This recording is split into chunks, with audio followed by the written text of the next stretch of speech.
Federal Drive is presented by GEHA, Government Employees Health Association, proudly providing health and dental benefits to federal employees and their families. Visit GEHA.com. Being called as a congressional witness can be terrifying, but it is also a vital information link that supports lawmaking, oversight, and public accountability. Spoiler alert, preparing well is the best way to be successful. Here with some insider tips on how to do that is the author of Testifying Before Congress, now out in an updated edition, Bill LaForge. Bill, thank you so much for joining me in studio today. Thank you, Terry. It's a pleasure to be here. So you've got this book out, second edition. What inspired you to update the guide on testifying before Congress right now? Basically, the Sunwater Institute asked me to do it. They are the publisher and the owner of the book itself and the copyright.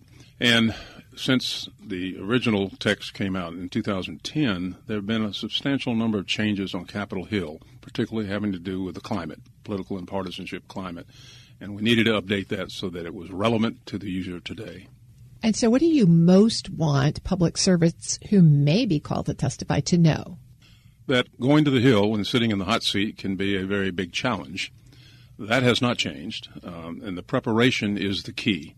The major pitfall for most witnesses, despite how good a speaker he or she may be, is failure to prepare properly.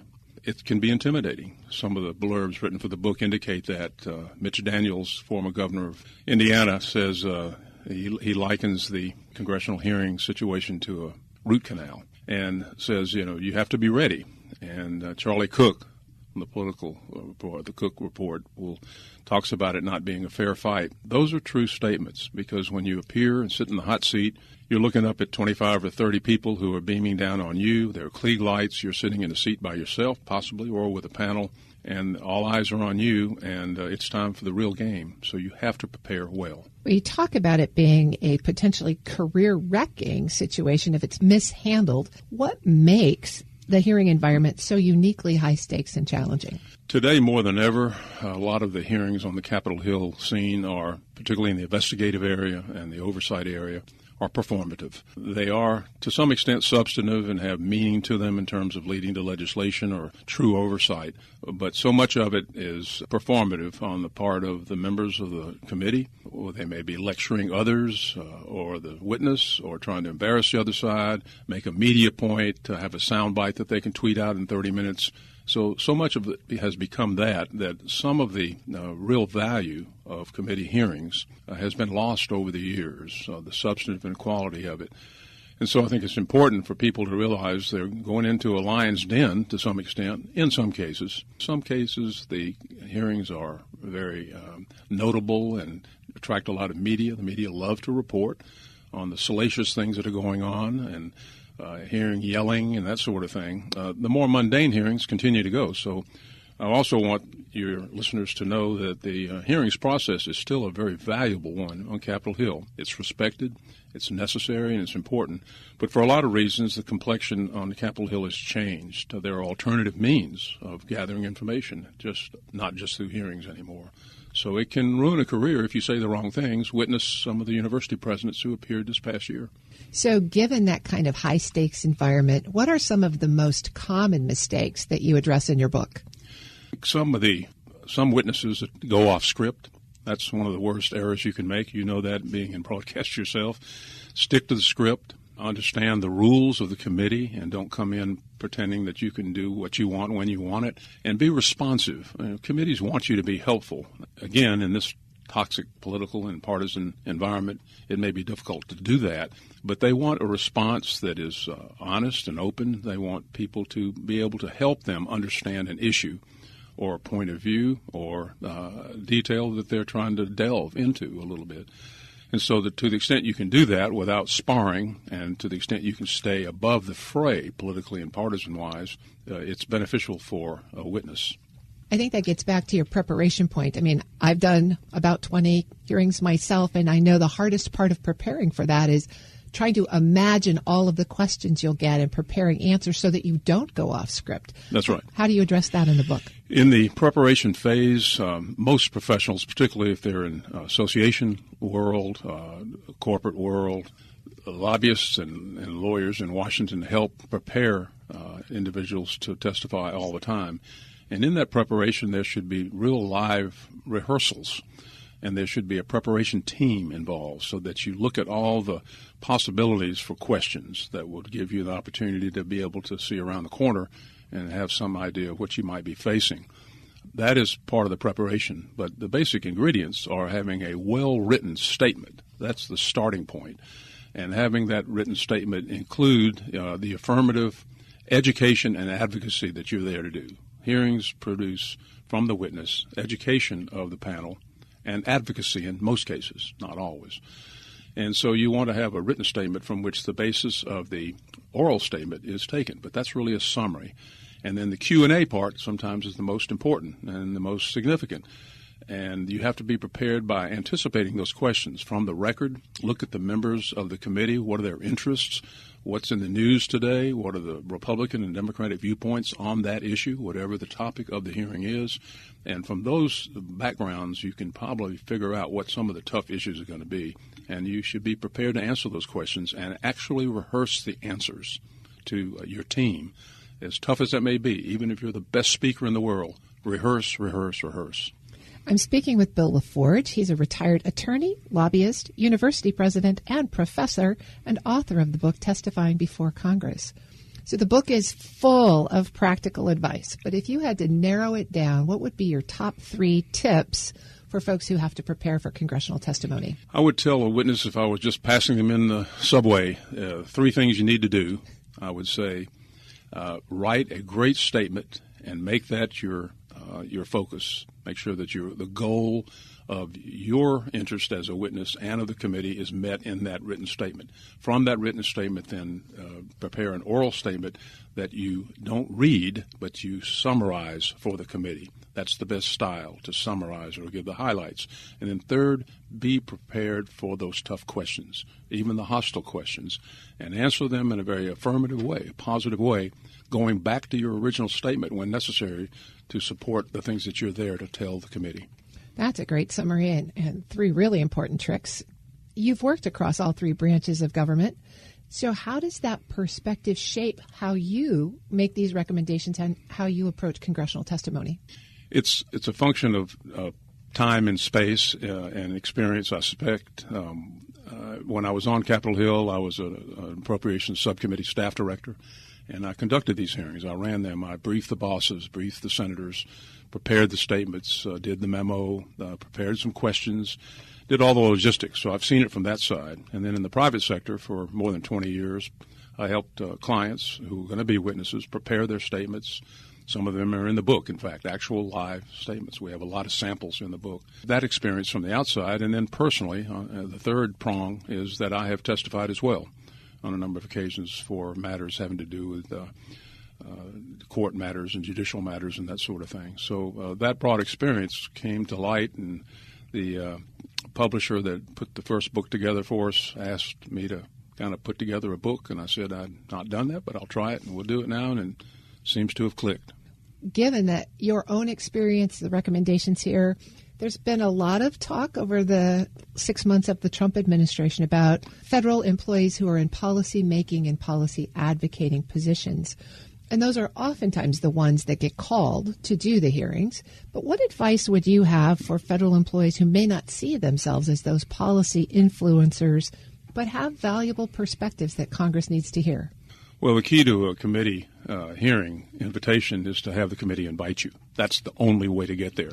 There are some sub-ways to get there. You can request. You can have someone recommend you. You can have your senator or your congressman introduce you and ask the committee to invite you. But you're usually called because of your position, your stature, your gravitas, whatever it may be, in government or in the private sector. A rank-and-file employee, as I once was many, many years ago, can certainly be part of a team to help the boss, the undersecretary, the assistant secretary, the agency head, to prepare for a hearing and include his or her perspectives there. But the message that's being conveyed usually is an agency-wide message or a department-wide message. And sometimes it's very one-sided, depending on the administration. Sometimes it's very fair and balanced. And there's a lot of challenge to that sort of issue today in the hearing environment. Bill LaForge is a retired attorney, lobbyist, university president, professor, and congressional staff member, and author of the book Testifying Before Congress. Thanks so much for joining me. These are such important tips and advice. You bet, Terry. Thank you for having me. We'll post this interview along with a link to Bill's book at federalnewsnetwork.com/Federal Drive. Subscribe to the Federal Drive wherever you get your podcasts. What makes a great leader in government? Christine Harada joins WEPA CEO Shane Canfield to reflect on her journey from aerospace engineering to the White House. In this episode, she shares lessons on public-private collaboration, leading with purpose, and why service, not power, should guide leadership. Hello, and welcome to the Lessons in Leadership podcast. I'm your host, Shane Canfield, CEO of WEPA.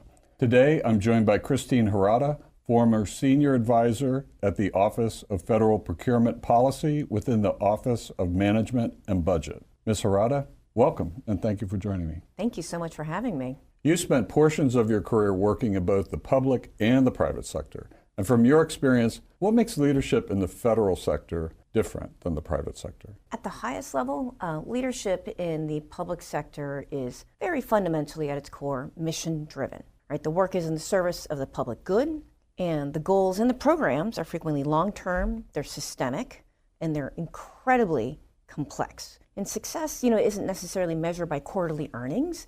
We don't have that kind of drumbeat, but certainly more by the lasting impact that we have on Americans' lives.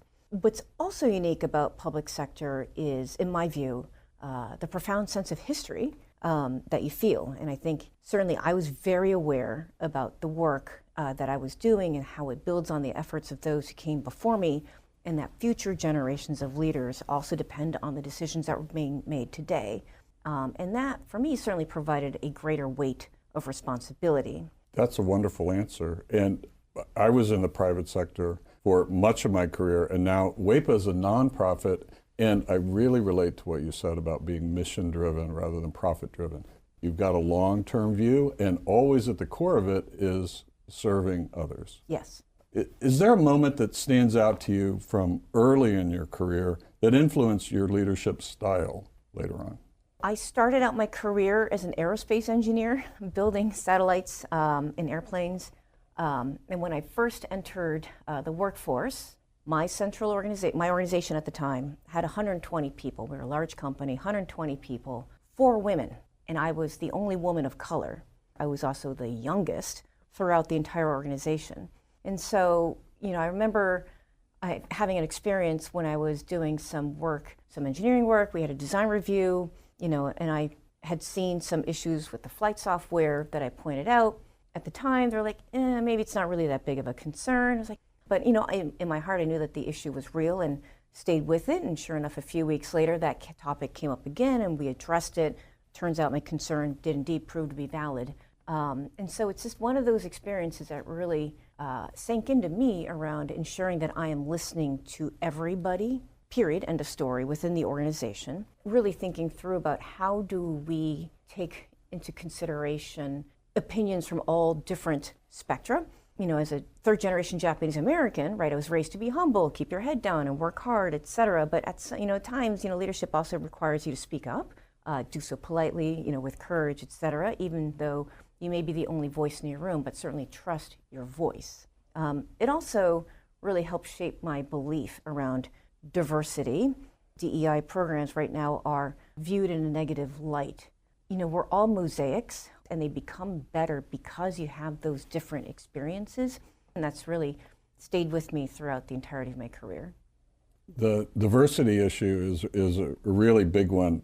Coming from the insurance industry, that's an industry which is working on that. It's really a diversity of viewpoint and perspective and experiences that does influence your business. And more diverse employee bases absolutely helps. Was there a time in your federal career, perhaps when you were at OMB, that you faced what you consider a real challenge? And how did you overcome it?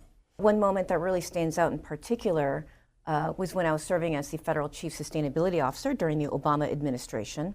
We had set, like many administrations, had set some really ambitious goals, very, very, very ambitious goals around how do we think about making the federal government's operations much more sustainable. But the challenge wasn't so much about the scale or the technical capacity of the organization. A lot of it was really centered around the funding.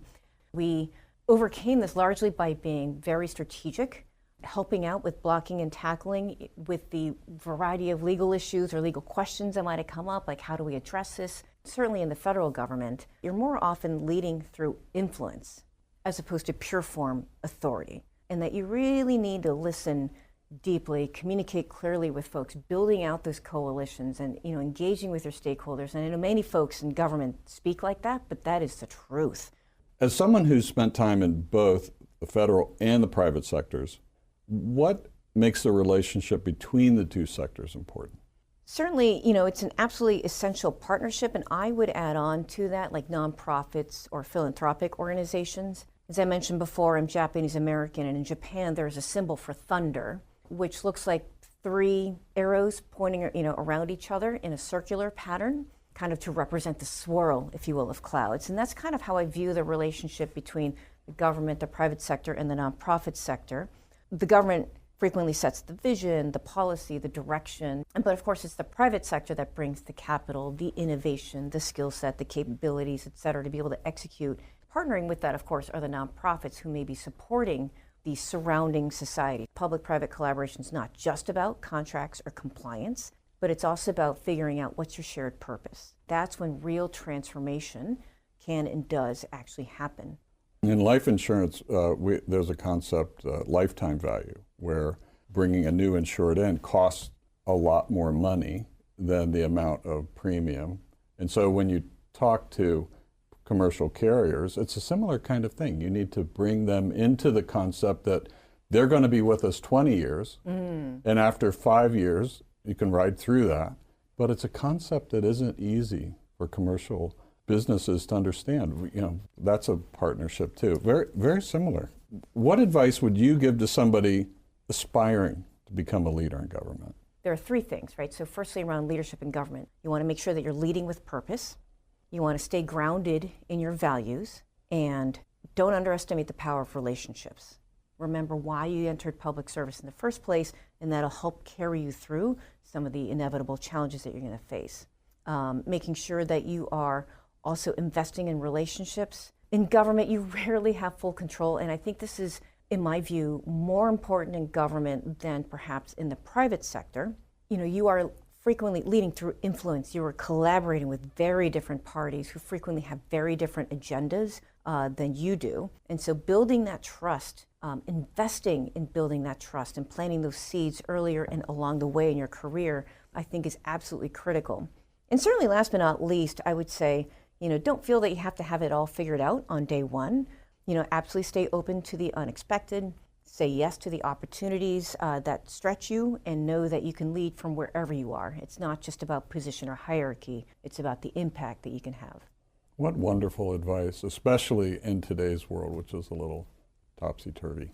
Who is one person, someone you know personally or perhaps someone well-known, that's impacted your leadership style? The leaders that particularly stand out for me are Colin Powell, a woman named Carla Harris, who was a managing director in investment banking, and then last but not least would be my father. Starting with perhaps the more famous one, Colin Powell. I read his biography, loved his perspectives and the rules of leadership that have been particularly influential for me, right? So get mad, then get over it. Share the credit. Perpetual optimism, a force multiplier, things of that nature. And hearing his story was certainly very inspirational for me. And so I certainly very much look up to him and as a role model. The second person that I mentioned is a woman named Carla Harris. She's an African-American woman, became a managing director at an investment bank in the 80s, at a time when there were not that many women of color in investment banking in New York. And so she's published a book called Her Pearls of Wisdom. It's one of her trademarks. She always wore a pearl necklace, and she has pearls of wisdom around how can you be authentic and build relationships to be successful in super challenging environments. And she had a lot of guidance on the importance of finding sponsors and mentors. And certainly last but not least, my father is really my why for I do a lot of the work that I do in the public sector. He started out life, like many other, immigrant kids in poverty. He was a strawberry farm laborer. Japanese Americans at the time were not allowed to own the land, so we worked the land. He grew up in that kind of environment. And I just think it's absolutely neat that someone who came really he was dirt poor, to say it, and his daughter ended up working in the White House twice.